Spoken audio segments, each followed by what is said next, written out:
Siguiendo el relato del evangelista Marcos, en este 25º domingo del tiempo ordinario, nos saltamos todo un capítulo.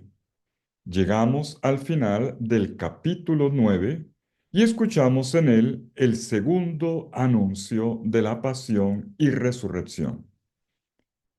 Marcos estructuró su evangelio de una manera sencilla. Después de la confesión de fe de Pedro, nos cuenta cómo da comienzo la segunda parte con el viaje de Jesús a Jerusalén, hasta la meta donde tendrá lugar la muerte y resurrección del mismo que había sido confesado por Pedro como el Cristo, como el Mesías. Este viaje de su vida a la ciudad santa está ritmado por tres anuncios de la pasión. En los capítulos 8, 9 y 10 vemos cómo se repite tres veces la profecía de la pasión y resurrección, una vez por capítulo. Ahora bien, después de que Jesús anuncia lo que le va a pasar, rebota una reacción adversa por parte de sus discípulos, quienes se ponen en contravía del camino señalado por el Maestro, todo lo opuesto a lo que él indica y aconseja. La primera vez, Pedro lo ha llevado aparte para convencerlo de que no siga por ahí, pero Jesús lo pone en su sitio, lo manda a seguir detrás de él, tal como se lo dijo el primer día, a la orilla del lago, cuando lo llamó: ponte detrás de mí, Satanás. Y lo llamó además Satanás, acusador o adversario, dejándole entender que se interponía en su camino como un obstáculo. Y llegamos ahora al segundo anuncio de la pasión, muerte y resurrección. Este es el texto de este domingo. Se encuentra en el Evangelio de Marcos en el capítulo 9, versículos 30 al 37. Y encontramos aquí el mismo esquema ya conocido. Primero, el anuncio por parte de Jesús. Segundo, la reacción de los discípulos. Y tercero, enseguida, una nueva enseñanza, una nueva profundización más tranquila por parte de Jesús que corrige las falsas expectativas o la visión equivocada de sus discípulos. Jesús les hace este anuncio caminando. La profundización la lleva a cabo en casa. Se trata de dos lugares privilegiados de la formación de los discípulos en este Evangelio. En ambas escenas vemos cómo los discípulos hablan entre sí, pero callan delante del Maestro. No le hacen preguntas en el camino. Simplemente se quedan en silencio, tienen miedo de preguntar. Y luego en casa, cuando Jesús les pregunta por lo que hablaban en el camino, se vuelven a quedar callados, por vergüenza. Pues veamos el texto. El evangelista denomina este segundo anuncio de la pasión, lo denomina didasco en griego, una enseñanza, una instrucción. Jesús los educa repitiendo la lección fundamental y refiriéndose a sí mismo con el apelativo de Hijo del Hombre. Lo escuchamos en el versículo 31. El Hijo del Hombre va a ser entregado en manos de los hombres y lo matarán, y después de muerto, a los 3 días resucitará. En pocas palabras, va a ser eliminado de mala manera, pero Él resucitará. Y la reacción de los discípulos es negativa. Los discípulos no captan la enseñanza. Están con los oídos y la boca bloqueados. No entienden y tampoco preguntan. Y entonces se crea un suspenso. Viene a partir de aquí la segunda parte de nuestro pasaje. Cuando ya han llegado a la casa en Cafarnaúm, en la tranquilidad, en el sosiego de la casa, el ambiente más adaptado para la profundización, el evangelista Marcos, con una habilidad que le es propia, una habilidad narrativa, escenifica un interrogatorio por parte de Jesús a sus discípulos. Les pregunta de qué venían hablando a lo largo del camino. ¿Estaban hablando de su inminente destino de muerte? No, estaban hablando entre ellos de quién sería el mayor. Primero, les da vergüenza reconocerlo. Callan. Al final lo admiten, y es el narrador el que lo dice. Estaban discutiendo quién sería el más grande de ellos. Es una discusión sobre la precedencia, una cuestión de importancia humana. En el camino habían discutido entre sí sobre quién sería el mayor. Habían estado hablando entre ellos sobre el tema expuesto, sí, pero ellos lo habían abordado desde su lado, desde el nuevo panorama que implicaba para los discípulos la prevista ausencia del maestro. No parecían preocupados por el maestro como tal, sino por ellos, por la sucesión. Ser el mayor, la expresión es una expresión de familia. El mayor de una casa es el que reemplaza al papá cuando éste muere y es el que tiene la administración, el gobierno de la casa y el que reparte la herencia además. Los discípulos hablan en este lenguaje y Jesús se los reprocha. Se da cuenta de lo que están haciendo, para dónde están yendo. Pues no, tenían en la cabeza una idea fija. Estaban convencidos de estar yendo hacia la inauguración de un reino humano. Y ya se estaban disputando los cargos, los títulos honoríficos. Cada uno tendría algún mérito, cada uno pensando que debía ser él el que debía quedarse al frente de la comunidad cuando Jesús ya no estuviese. Esto es ser más importante que los demás. Siempre que en la iglesia se discuten asuntos de poder, de sucesión, de quién manda aquí, de quién va a venir, le estamos dando la espalda a la cruz. Estamos caminando en contravía de Jesús. Y Jesús le da vuelta a su manera de pensar, la de los discípulos. Les hace una catequesis. Jesús no deja las cosas de esa manera, corrige. Si alguno quiere ser el primero, que se haga el último de todos y servidor de todos. Repite el término todos, último de todos en general, el último de la fila, el servidor de todos a la hora de ponerse al frente para ocuparse de los hermanos. Este versículo 35 es una invitación moral, la verdadera moral cristiana, la del servicio puro y limpio. Y Jesús invierte aquí la situación.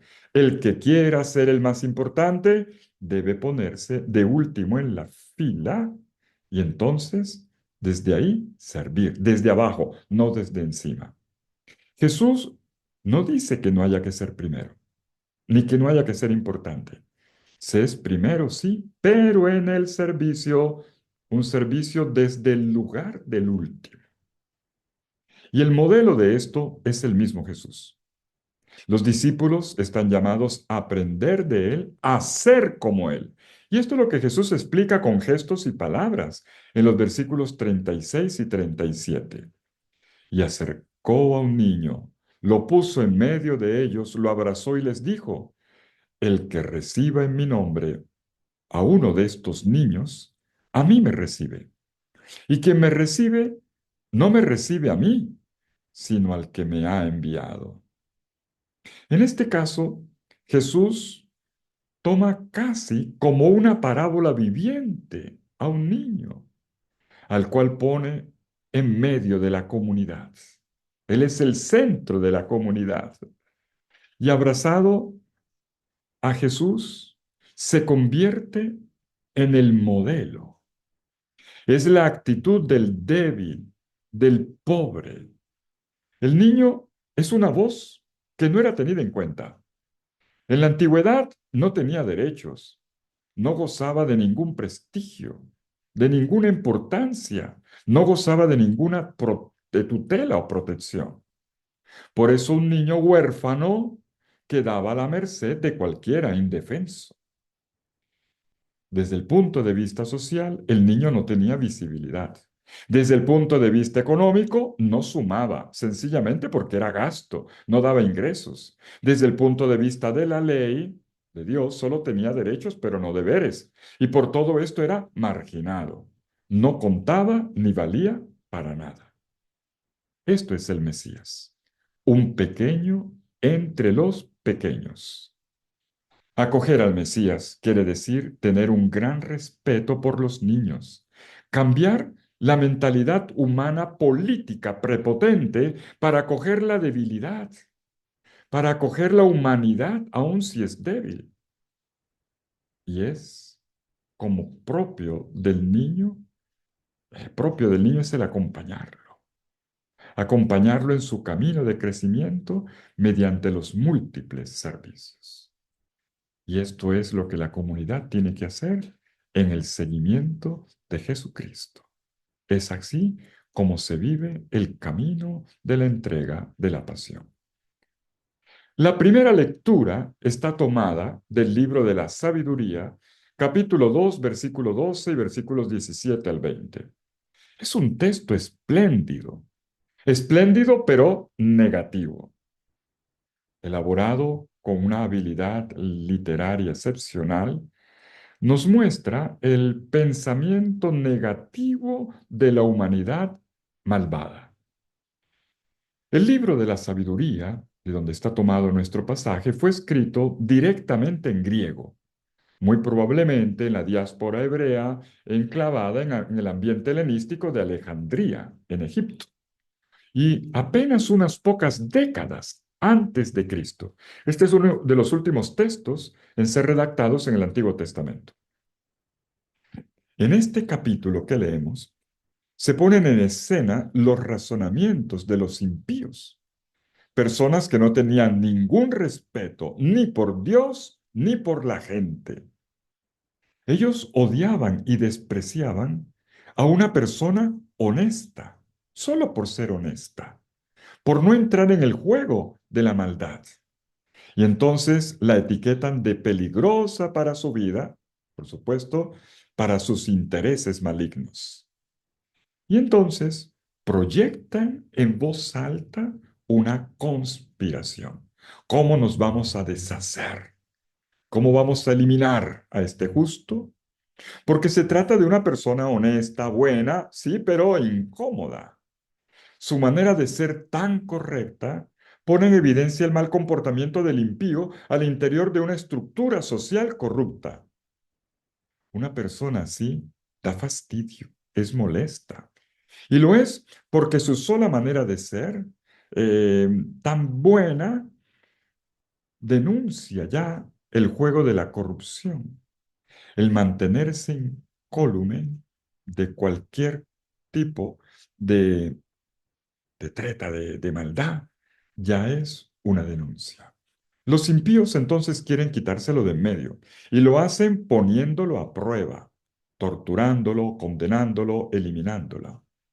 Vamos a ver si Dios le ayuda. Se ha proclamado hijo de Dios. Y puesto que esta persona se confía en Dios, tratémosla mal para ver si Dios es su apoderado, si viene en su defensa. Desafiemos a Dios, dicen los impíos. Comprobemos si es verdad que está en manos de Dios, a ver hasta dónde aguanta, a ver si de pronto cambia y pelea con Dios y se pone de nuestro lado. Este es el cuadro del mal, el mal que está afrontando la revelación misma de Jesucristo. Es una manera de evidenciar que su camino, a pesar de todo el mal que pueda hacerle daño, eh, él lo seguirá adelante hasta el final, a pesar de su martirio. El Salmo responsorial prolonga la primera lectura mediante una oración. Se trata de un salmo de lamento que le da voz a la respuesta del justo a la agresión de los malvados. Recordemos que se trata de un justo sufriente. Y junto con este justo decimos, el Señor sostiene mi vida.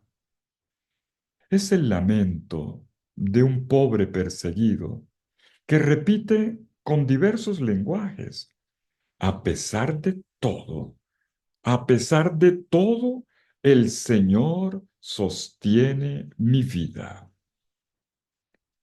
Y Jesús tiene razón. La vía del bien es la correcta. Los discípulos deben seguirlo y no entrar en el camino tan mundano de los juegos perversos del poder abusivo e impositivo que se vale de artimañas para lograr sus propósitos.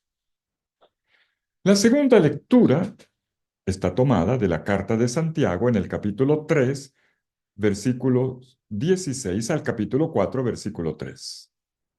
El apóstol Santiago, en este otro pasaje de su carta, invita a incorporar en la propia vida la sabiduría que viene de lo alto, es decir, el modo de pensar limpio que proviene de Dios. Es por esta ruta que se superan las divisiones, los celos, las contiendas, las guerras, las polémicas. Es verdad que a veces la vida se vuelve más compleja por causa de tanta cosa desagradable, de las agresiones mutuas donde uno y otro, de amigos, se convierten en enemigos. Pero la sabiduría que viene de lo alto libera y da tranquilidad. La sabiduría de Jesús es la que los discípulos estamos llamados a seguir abrazándola como se abraza a un niño. ¡Feliz domingo!